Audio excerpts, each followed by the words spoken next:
Did Ghana just stumble on a $32 trillion treasure? The world is buzzing. And if you care about Africa's future, you need to hear this. In the remote hills of Ghana's Oti region, scientists have confirmed something big: commercial-grade nickel. Early samples show over 1% purity. A rare find. Nickel isn't just any metal. It's the backbone of electric vehicles, solar batteries, and the clean tech revolution. Right now, the world is scrambling for it. And Ghana just entered the chat. China. Brothers and sisters, let me ask you a question. What would you do if overnight your nation discovered wealth so vast, so unimaginable, that it could rewrite the map of global power? What if beneath your very feet, hidden for centuries, lay a treasure not of gold, not of oil, but something far more powerful, a treasure that could decide who rules the 21st century? Today, Ghana has uncovered such a treasure, not a rumor, not speculation, but a fact that has already sent shockwaves through Washington, Paris, and London. Beneath the soil of Ghana lies nickel worth over $32 trillion, $32 trillion. Enough to outmatch the GDP of the United States. Enough to dwarf the combined economies of Europe. Enough to make Africa not just a supplier, but a superpower. Do you understand what this means? Nickel is no ordinary metal. It is the lifeblood of electric vehicles, the backbone of renewable energy, the secret ingredient of tomorrow's technology. Without nickel, there is no green revolution. Without nickel, there are no electric cars. Without nickel, there are no batteries, no wind turbines, no future. And now, the largest treasure of this metal does not belong to the West. It does not belong to America. It does not belong to Europe. It belongs to Africa. It belongs to Ghana. And my friends, that single truth has sent the West into absolute panic. In Washington, late-night emergency meetings are being held. In Brussels, policy papers are drafted in fear. In Paris, silence cloaks the halls of power. Why? Because for the first time, Africa holds a card so powerful that the global order cannot continue without it. For centuries, they stole our gold, our cocoa, our oil, our diamonds. They left us poor while they grew rich. They built skyscrapers in New York with minerals from Congo. They lit up Paris with uranium from Niger. They filled their supermarkets with cocoa from Ghana, while our children went hungry. But now the game has changed, because Ghana has not found millions or billions, but trillions, trillions that cannot be ignored, trillions that cannot be stolen in silence. But let us not be naive. This discovery is not just about wealth, it is about war. Not a war of guns and bombs, but a war of influence, a war of control, a war to keep Africa in chains. They will come with contracts. They will come with aid packages. They will come with smiles on their faces and knives in their hands. They will try to bribe our leaders too, divide our people, to destabilize our nation. Because they know if Ghana processes its own nickel, if Ghana builds its own factories, if Ghana sells finished products instead of raw ore, the West will never recover its dominance. So now the question becomes, will Ghana surrender its future for quick profit? Or will Ghana rise to lead Africa into a new era? Will this nickel build factories in Accra or yachts in Europe? Will it educate our children or fund their wars? Will it light up Kumasi or Paris? This discovery is not just a gift. It is a test of leadership, a test of sovereignty, a test of whether Africa is finally ready to own its wealth. And to America, to Europe, to those who panic in their parliaments and press rooms, let us say this: Ghana's wealth is not your wealth. Ghana's nickel is not your nickel. Africa's future is not for sale. For the first time, the balance of power is shifting not towards Washington, not towards Paris, not towards London, but towards Accra. Towards Africa, towards us, $32 trillion. 32 trillion reasons why Africa must rise. 32 trillion reasons why the West is furious. 32 trillion reasons why the future belongs to Ghana. This is not just a story of nickel. This is the story of freedom, the story of dignity, the story of Africa breaking the chains of centuries and standing tall. So buckle up, because what you are about to hear is not just a speech. It is the opening chapter of a new world order. A world where Africa is no longer the pawn but the player. A world where the wealth of our soil builds our future, not theirs. A world where Ghana shocks the United States, humbles Europe, and declares to the world: the age of African submission is over. The age of African power has begun. Ladies and gentlemen, brothers and sisters of Africa and the world, today we gather at a moment unlike any other in our shared history. A revelation has been made, a discovery so monumental, so staggering in scale, that it has shaken the very pillars of global power. Beneath the rich soil of Ghana, beneath the land that once bore the name Gold Coast, has emerged not just another mineral, not just another resource, but a treasure so vast it redefines wealth itself. A nickel deposit valued at over $32 trillion. This is not a rumor, nor a simple geological note in some forgotten report. This is a mountain of possibility. This is a discovery that rewrites not only Ghana's destiny, but Africa's role in the global order.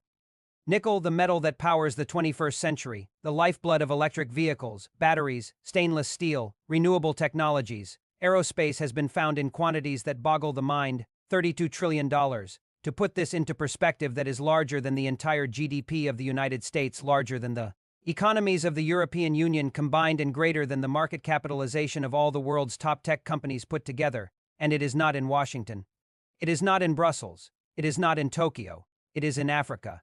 This discovery is more than numbers. It is more than metal in the ground. It is a political earthquake, a tremor that has traveled from Accra to Washington, from Kumasi to London, from Tamale to Paris. The West, long accustomed to dictating the terms of Africa's wealth, suddenly finds itself powerless. The United States cannot contain its fury. Europe cannot mask its anxiety. Because for the first time in modern history, Africa holds in its hands a resource so vast, so indispensable, that the entire machinery of global industry will have to bend its knee. But before we talk about the geopolitical tremors, let us pause and understand what this really means. Nickel is no ordinary metal. It is the backbone of stainless steel, the irreplaceable element in the batteries of electric vehicles, the core of renewable energy storage, and a critical component in the aerospace industry. In a world racing towards decarbonization, in a world desperate for alternatives to fossil fuels, nickel is the crown jewel. Without it, there are no Teslas, no Rivians, no BYDs. Without it, there are no electric grids powered by solar and wind. Without it, there is no future of sustainable technology. And now, Ghana, our Ghana, Africa's Ghana, sits on a deposit so massive it eclipses every known reserve in the world. This is not just a mine. This is the beating heart of the global future. $32 trillion. The kind of number that makes Wall Street stutter, that makes oil sheiks jealous, that makes U.S. presidents call emergency meetings. Already, the whispers have begun. In Washington, they ask, how did we miss this? In Brussels, they murmur, what if Ghana refuses to sell? In Paris, they whisper, can Africa be controlled if Ghana leads the way? And in Accra, the people rise with pride, saying, at last, the wealth of our soil will serve us, not them. But history warns us. For centuries, every time Africa has discovered wealth, the vultures have circled. From gold to diamonds, from cocoa to oil, every discovery has been followed by foreign manipulation, exploitation, and theft. Colonialism was not about civilization. It was about plunder. Neocolonialism is not about aid. It is about extraction. And so the discovery of $32 trillion in nickel does not just awaken hope. It awakens fear. Will Ghana guard its treasure? Will Africa protect its own? Or will the same old cycle repeat, where the resource is stripped, shipped, and sold, while the people remain in poverty? This is the moment of truth, because unlike before, the world has changed. Africa is no longer silent. Burkina Faso has stood up. Mali has stood up. Niger has stood up. And now Ghana, with this discovery, has the power to lead. No longer must Africa beg for loans from the IMF while sitting on the wealth of empires. No longer must our children suffer in schools without books while our minerals build universities. In Europe, no longer must our hospitals lack medicine while our resources buy yachts for foreign billionaires. This discovery is not just about nickel. It is about freedom. It is about sovereignty. It is about dignity. Let us imagine for a moment what this means if Ghana chooses to keep this wealth for itself and its people. Picture modern refineries rising in Accra, owned not by foreign corporations, but by Ghanaian engineers, Ghanaian investors, African entrepreneurs. Picture battery factories in Kumasi producing the engines of tomorrow, not for export as raw materials, but for African-built electric vehicles. Picture solar and wind farms powered by Ghana's own nickel storage batteries, bringing light to every village, electricity to every home. Picture African airlines flying planes built with African nickel, secured with African steel. This is what $32 trillion means. It is not money, it is possibility. But let us also be clear, the West is not watching silently. Already, lobbyists in Washington are moving. Already, European diplomats are drafting proposals. Already, intelligence agencies are strategizing. They will not let go easily. They cannot. Because for decades, Africa's role has been simple: supplier of raw materials. A continent meant to export and process wealth and import dependency. But this discovery threatens to end that system. If Ghana refuses to play the old game, if Ghana says no to raw exports, if Ghana says yes to local industry, then the balance of global trade shifts forever. Washington knows this. That is why they are furious. That is why their media is panicking. That is why their economists are predicting instability. Not because Ghana's wealth is dangerous, but because Ghana's independence is dangerous to them. But here is the truth. Ghana does not owe the West obedience. Ghana owes its people a future. $32 trillion is not theirs to take. It belongs to the soil, it belongs to the people, it belongs to Africa. And this time, Africa is watching. This time, the youth of Ghana are awake. This time, the old tricks will not work. Brothers and sisters, let us not underestimate what we face. There will be bribes, there will be corruption attempts, there will be coups and destabilization plots, there will be economic warfare, they will try to buy our leaders, they will try to divide our people, they will try to paint Ghana as unstable, as incapable, as unworthy of managing its own wealth. We have seen this story before in Libya, in Congo, in Nigeria, but we must stand firm, because this discovery is not just Ghana's, it is Africa's. $32 trillion in nickel is a pan-African treasure. If Ghana rises, Africa rises. If Ghana resists, Africa resists. And if Ghana builds, Africa builds. This is the dawn of a new era. For too long, Africa has been the story of poverty amidst plenty. For too long, we have been told that we are rich in resources but poor in management. For too long, we have been lectured by those who stole our wealth. But today, the mountain of nickel in Ghana stands as a monument to a new truth. Africa is rich. Africa is capable. Africa is sovereign. The United States may rage. The West may panic. But the earth does not lie. $32 trillion of nickel is not in Washington. It is in Africa, and Africa must decide what to do with it. Brothers and sisters, when we ended our reflection earlier, we stood at the edge of a new dawn. Ghana had not merely discovered a resource, it had discovered its leverage, its power, its chance to redefine its destiny. But now we must go deeper, because a discovery of this magnitude is not just a headline. It is a battlefield, and make no mistake, the battlefield is not only in Ghana's soil but in the minds of its leaders, the unity of its people, and the courage of its government. The first ripple of this discovery has already struck the corridors of global power. In Washington, the State Department convened late-night emergency meetings, their faces pale not from the glow of the conference screens, but from the realization that the world's most important industrial future may no longer pass through American hands. Think tanks scramble to write policy papers, urging strategies to engage Ghana. A diplomatic code for interference. The Pentagon, too, takes note, for in every resource they see security, and in every security issue, they see the military. Across the Atlantic in Brussels, European leaders speak with both fear and calculation. For Europe, Africa has long been its quiet partner, its invisible engine. The cocoa in their chocolate, the cobalt in their cars, the uranium in their lights. Africa fuels Europe even as Europe lectures Africa about good governance. But Ghana's nickel discovery is not quiet. It is loud, defiant, and undeniable. $32 trillion means Europe will have to come begging. And for once, it will not be Africa knocking at Europe's door, but Europe waiting in Accra's lobby. In Paris, the panic is personal. France, whose neo-colonial grip over West Africa has been breaking one chain at a time, sees this as the final blow. With Burkina Faso, Mali, and Niger already rejecting French dominance, Ghana's discovery tips the scale entirely. How can Paris lecture Francophone Africa about discipline when Anglophone? Ghana stands tall with $32 trillion beneath its feet. And in Beijing, the reaction is different. China smiles, calculating. They understand what this means, not as a crisis but as an opportunity. For decades, China has positioned itself as a partner to Africa, building railways, ports, and factories in exchange for resources. Unlike the West, China cloaks its strategy in the language of partnership and mutual respect. Whether or not that respect is genuine is another debate, but the result is undeniable. Ghana now has a choice. It does not have to turn westward. It can look east. It can look inward. It can look to Africa itself. But here is the question. What will Ghana do? If Ghana repeats the past, it will sell raw nickel to the highest bidder. It will export the ore at pennies, while importing finished goods at dollars. It will allow foreign corporations to build their wealth from Ghanaian soil, while the people of Ghana watch the riches of their land vanish on ships. If Ghana takes this path, $32 trillion will mean nothing but another chapter of stolen wealth. But if Ghana breaks the cycle, if Ghana refines the nickel at home, if Ghana processes, manufactures, and exports not ore but products, then the game changes forever. Imagine not just selling nickel, but producing the world's most advanced batteries in Ghanaian factories. Imagine not just selling metal, but manufacturing stainless steel for Africa's own skyscrapers, bridges, and industries. Imagine an African technology revolution built on African nickel, an African electric car industry born in Accra, Kumasi, and Takoradi. This is why the discovery is not just a gift, it is a test, because let us not deceive ourselves. The West will not sit idle. Already, we see the playbook. They will attempt to bribe officials with promises of partnership. They will mobilize the IMF and World Bank to dangle loans, but with conditions designed to keep Ghana in a cage. They will whisper into the ears of Ghana's elite, "Do not nationalize, do not build refineries, sell to us, and we will protect you." They will stoke fear, they will spread lies, they will manufacture crises. Perhaps they will even attempt to destabilize Ghana politically, for in every African country with wealth they have planted chaos. But the difference today is that Africa is no longer asleep. From Ouagadougou to Bamako, from Niamey to Conakry, leaders are saying no to exploitation. And Ghana, with its democratic tradition and proud people, has the opportunity to lead Africa into an age where resources mean dignity, not dependency.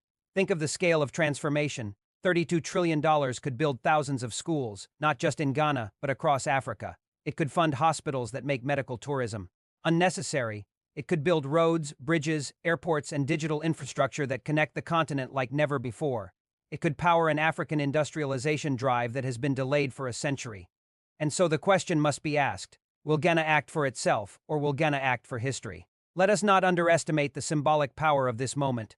For centuries, Africa has been told it is poor. But this discovery shatters that lie. Ghana's nickel deposit alone makes a mockery of the entire Western narrative. If Ghana is poor, then what does it mean for a nation that sits on wealth greater than the GDP of every Western nation combined? The truth is this: Africa has never been poor. Africa has been robbed. Now the robbers are afraid. They are afraid because the mask has fallen. They are afraid because the numbers cannot be hidden. They are afraid because the wealth of Ghana is so vast that even Wall Street cannot spin it. They are afraid because if Ghana takes control of this treasure, Africa takes control of its future. Brothers and sisters, imagine the bargaining power. Imagine Ghana saying to the world, "If you want nickel, you must build factories here. If you want access, you must hire our people. If you want our resources, you must share your technology." No longer as beggars, no longer as servants, but as equals. And here is where the United States finds itself most furious. For decades, America has preached about free markets while controlling them. It has spoken of partnerships while exploiting them. But Ghana's nickel mountain is not theirs to control, and the panic in Washington is visible. Already, their media outlets frame the discovery as a global instability threat. But instability for whom? Instability for them, not for us. For them, because the truth is simple: what destabilizes the West empowers Africa. When Ghana holds its resources, Wall Street trembles. When Africa refuses exploitation, Paris panics. When we rise, they fall. So what is to be done? Ghana must move swiftly. It must legislate to protect this discovery. It must form regional alliances, ECOWAS, the African Union, to ensure this wealth benefits not just Ghana, but all of Africa. It must invite partners carefully, not with the greed of today, but with the vision of tomorrow. And it must educate its people, for no resource can be guarded without a conscious nation. The youth of Ghana must see this discovery not as a gift to squander, but as a responsibility to shoulder. $32 trillion can be stolen in silence, but it can also build a continent in light. The choice lies with us. And so, as we stand in this moment, let us be clear. The days of Western control are over. The era of Africa as a pawn is finished. With every mine, with every discovery, with every act of sovereignty, the world is reminded that Africa is not the past, it is the future. $32 trillion in nickel is not just Ghana's wealth. It is Africa's declaration. It is Africa's roar. It is Africa's refusal to bow. And to those in Washington, in Paris, in London, who tremble at this truth, let us say, tremble louder, because Africa has risen, and nothing you do can stop it. Brothers and sisters, the discovery of Ghana's 32 trillion nickel reserve is not just a resource event, it is a revolution. It is the breaking of chains invisible and visible, the rewriting of a script centuries old. It is the turning of tables, but let us be vigilant. For wealth without wisdom becomes a curse. Nickel without vision becomes another chapter in our exploitation. This discovery demands more than celebration, it demands discipline, courage, and unity. If Ghana chooses the path of sovereignty, if it processes and refines, if it invests and builds, then $32 trillion will not just be numbers, it will be schools, hospitals, factories, cities, futures. It will be the end of poverty, the dawn of power. It will be Africa, free at last. But if Ghana falters, if it sells cheaply, if it allows the West to repeat history, then this discovery will be a tragedy.